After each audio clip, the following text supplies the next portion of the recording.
Okay, today I'm going to be talking about. Oh, I need to change the title. Don't give me moves. Today I'm going to be talking about not giving away free moves. To talk about this, we need to talk about what is Go about? How do you win a game? So, to win a game, or like in Go, if you end up having extra moves, or your moves are more efficient than your opponent's, then you will probably win because your moves do more for the same number of moves. Okay, so I'm going to jump into a game. There we go. This is a teaching game I played yesterday, actually, at my local club. It was a 4-stone game. I was white, and I thought it was really good for showing the value of getting free moves, or from Black's perspective, the value of not giving your opponent extra moves or free moves. Because every quote-unquote free move you give helps your opponent a lot, and I didn't want to, so I wanted just to highlight like the strength of that. So I approach, he backs off. I like this move in handicap games because it helps offset the center influence, but there's not a real big meaning to it. Black makes a Sanrense, and I approach. Black backs off, and I slide. So up to here it's fine. Black plays this kind of enclosure, which is pretty nice. He gets a big framework at the bottom. And I invade. I could follow up locally, but I didn't want Black to, make this bottom side really big. Since it's a handicap game, I don't want to make it too simple either. I invade. Black plays a little conservative, and I attach. Up to here, it's fine. This is a shape-making move. There's not a lot to it. Black takes this corner. I think Black should pincer, but it's not really a big deal. Not what we're talking about. And I play here. So this is a move. This is trying to help make shape for my bottom group before I play elsewhere. So there's a lot of different ways you could respond, but there's really only one move that's a correct response. In the game, my opponent played at R5, which allowed me to get this Atari for free, and Black connects. Right, so I basically got these 2 white moves in exchange for these 3 black moves. But these 2 white moves make a lot better shape, or help me make a lot better shape. It helped settle my group, and Black's moves don't really change the amount of points or territory he has, so they're really useful for me. Instead, Black should just connect. So when White plays here, Black should just connect. And now White's shape still has some cutting points and some weaknesses that Black can aim at. On the other hand, White can't really exploit this gap over here for Black. Right? So White could try to push, but then Black just blocks. And I mean, White can push, but it doesn't fix these weaknesses here. And it helps Black solidify more points. It also weakens these stones a little bit. So it's much better for Black to play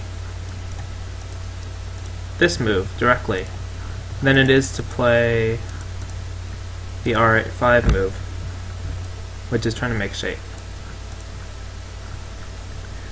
Even though R5, it looks like it's good shape, right? Because of the tiger's mouth, and it completely cuts off the right hand side. It's not actually very good, because White gets to fix this weakness in Sente. And in this kind of shape, White's very thankful to be able to fix this weakness.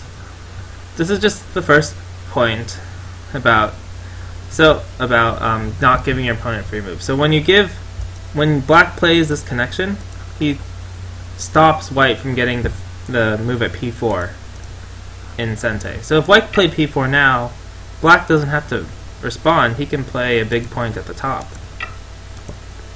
or somewhere else. If Black played R5 now, it'd be the same as in the game, but it's a little slow. Black doesn't really need to play here or defend anything.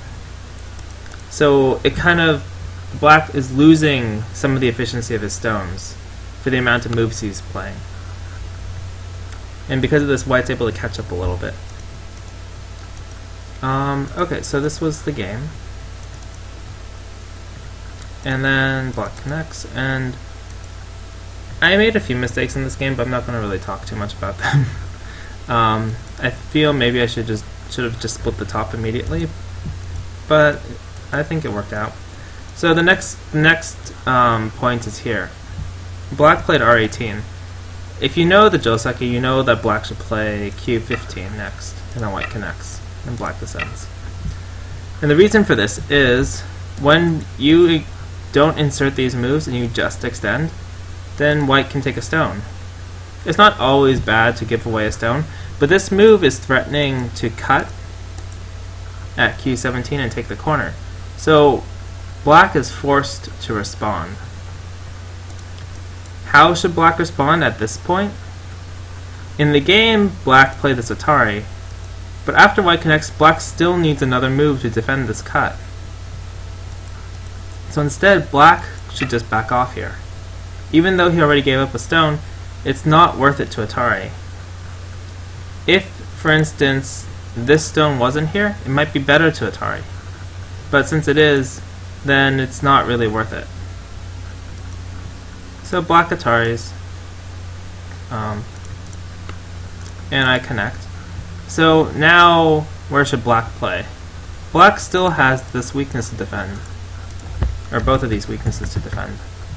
So the question is, how should black play to defend them, or to stop them?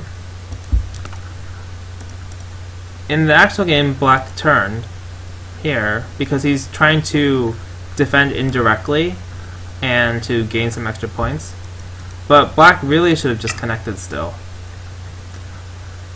By turning and trying to gain something extra, white gets the opportunity to push here. And black again should just connect. Remove the possibility of the forcing moves in Aji that white has. But black again was greedy. He wanted to extend to try to gain more points. But it still leaves these weaknesses. Right? So now white gets another free move by Haneing here. After this Hane, then the cut at Q17 is still there and threatening to take the 3 black stones. So black needs another move to defend. If we look at this compared to just connecting right away at Q15, white has gotten this free move, this was forced but it's a free move, and this free move at Q15. Like all of these free moves white has gotten. Not that one. On the other hand, black has gotten this move, has made these moves in exchange. But white's moves seem to be mapping out a lot larger area, and black's moves are overlapping a lot of meaning a lot. So like, the O17 stone is completely unnecessary right now.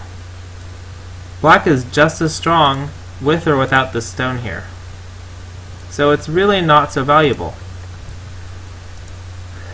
On the other hand, if we stick here, white hasn't made any moves that are really not valuable. Every single move that white has played is necessary to maintain this shape. So because black was trying to get more out of the position by playing these extra moves instead of just properly connecting, white was able to get a lot of extra free moves and get Sente to split the top. Here. I probably should have played the other point. I don't know why I played here. Yeah, so again, the idea is white stones, the exchanges that are made, are more efficient for white. And black is allowing white to get these exchanges or free moves because he doesn't want to just connect at P16, even though it's a little slow. And even earlier, black should just connect here. Right? If you follow the normal line, then the next 2 moves will be this exchange, and black's shape is much more solid. And there's no move, white can't play another move. White might push. This isn't even necessarily Sente, but black will usually answer. But there aren't any wasted moves in black shape, and there aren't any wasted moves in white shape, so this is why it's more consistent and better shape. And on top of that, black doesn't have any weaknesses, right? So white never got any moves that were free or better than the opposing exchange for black. But in this variation, by extending, white gets a very big cut that threatens a weakness, so it's a move that has full value. It has the value of taking the stone at R15, and it creates this weakness in black's position, so black is forced to respond, and it's a free move for white. Black Ataris, white connects. This exchange is not so useful because, again, black doesn't solve the major issue of these cutting points. So black is again forced to respond and come back. But black's defense is again to try to be greedy and take the extra point here. But by doing so, he again doesn't fix the major issue of these weaknesses. So white gets to play another free move this turn, or push. Black again doesn't connect, so there's still another weakness. And then white turns again, and there's still this weakness, so black eventually has to come back and fix. And in all these exchanges, white's moves are about as good as black's, but black still has to keep coming back to play this extra move. So the exchanges are really good for white. And at the end of this, black's stone at O17 is basically useless. There's like no reason for this move to be here. It would much rather be, you know, somewhere else on the board, making a big framework. Okay, so the next move for white was not here. Actually, wait, why is this shape not working for me?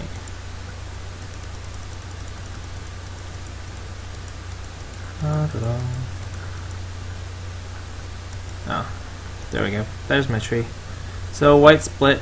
In retrospect, it split at L17, but I was not being super serious. It was a teaching game.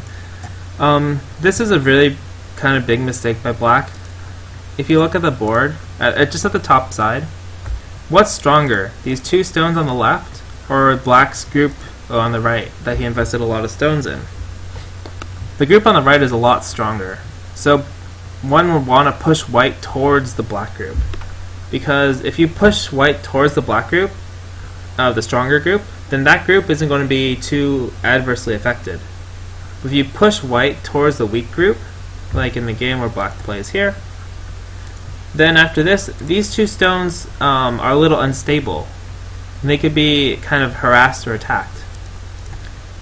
But if you look the other way and black takes the corner and white goes here, this move doesn't really affect the black group anymore over here. Black has already made himself very strong and solid. So this was a pretty big direction mistake by black. I slide here, and then I just back off. This is kind of normal. And this is a very common probe for white to play. So the idea is white wants black to descend here at C19. If black descends and white fixes this shape, then later white can aim at playing B16. For instance, if black jumps here and white plays a move here, let's say this settles, white can aim at playing this move. It aims at cutting or bridging underneath to scoop out black's territory. So white is probing to see what black's going to play here. Normally, black will connect at C17. Then white doesn't have to play C19 right away, but white can just fix the shape. And later, white aims at bridging underneath. It's a very common probe. But in the game, black's responses were neither of those. Black played B17. This is, again, a shape. This looks like a good shape, right? It's a tiger's mouth. It can't be cut. It's very solid. But when white plays C19, then white got this move in for free before white followed up here. If, for instance, black just connected here and then white played C19, it's probably not the case that black would play B17. Black could extend, or could push white down first and then extend. Either way, black wouldn't necessarily play B17. It's a little bit small. right? The worst white could, push, but it's a 2-point difference, whereas when black jumps here, this is 4, 5, 6 points, not to mention affecting the other part of the board. So it's a very big gain for black. So when white plays, or when black plays this move and white gets this Atari for free, right? This is another free move. That helps white, get something that he wouldn't normally be able to get. Then, white's very happy to have made this exchange because white gained the points in the corner in Sente for free. This is just a normal attachment, and I think from here the game is... I didn't really want to talk too much after this point. This is just how the game continued, and I stopped inputting moves after this. If you look at the overall board though, to judge, because this was a 4-stone game, right? It's a handicap game. The board is almost... I mean, black is a little bit ahead, but it's pretty close, right? It wouldn't feel like a 4-stone game. Right, so the top 2 groups are pretty similar in size. The bottom 2 groups are kind of similar. The left 2 groups are kind of similar. Black has a little bit extra, but then this white group is a little bit bigger than this black group. It's pretty close. And this definitely does not feel like a 4-stone game, right?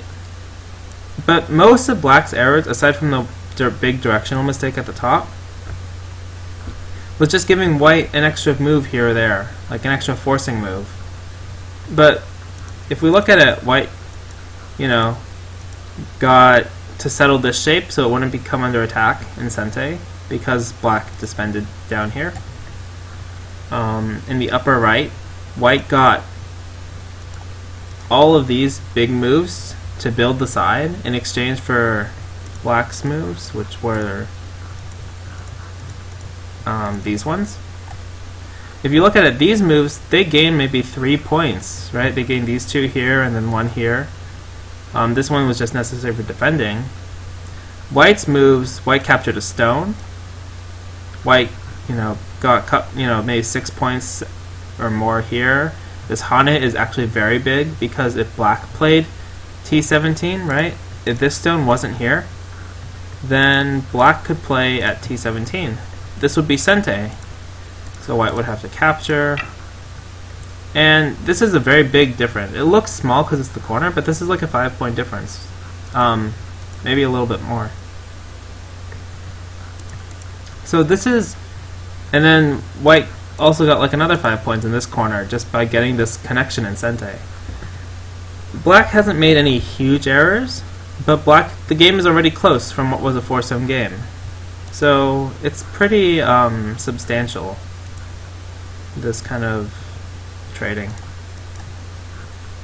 I didn't really have any other things to go over today. I just wanted to talk about the value of these forcing moves. The rest of the game, white ended up winning by like 17, but that's mainly because black made a mistake defending this bottom group. Okay, well, this is a very short lecture. I covered most of everything I wanted to say. Again, if you have any games you want me to review, any questions or suggestions, you can leave in the comments. If you want to subscribe or follow me on Twitch, that'd be awesome. And I'm planning to still try to do these lectures every day, or these like short little review things every day. Okay, thank you very much, and see you tomorrow.